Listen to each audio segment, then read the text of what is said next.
Today I am repairing a big glue Mini 4KY. You see, a normal appliance is very smooth, but this one is a bit stuck. It can't turn. Upon closer inspection, there is a magnet underneath that has fallen off. Generally, this situation cannot be repaired. It's best to replace the entire machine shell. This way, you can even replace it yourself at home, which is very simple. Today, I'm recording a little tutorial for everyone. Remove the top cover, which has 4 screws, then remove the 2 screws underneath and take it off.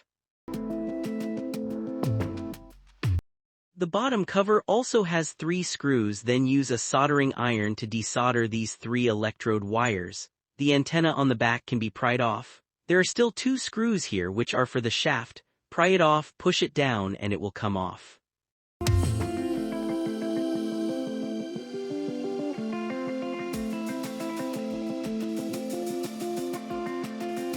Then the motor can be taken out directly. Replace it with a whole new unit. It's convenient, fast, and not too costly. How it's disassembled is exactly how it's reassembled. All the screws are Phillips head, then solder the wires back to their original state.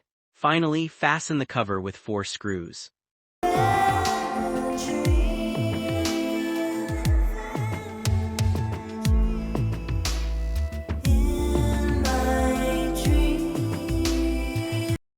After finishing with the 4 screws, you can test fly it. If the test flight is fine, then it's good. It just fell once while playing PUBG, and luckily the motor's magnet fell off. Usually the magnet doesn't fall off so easily. Other than that, there aren't many problems, just a simple repair is enough.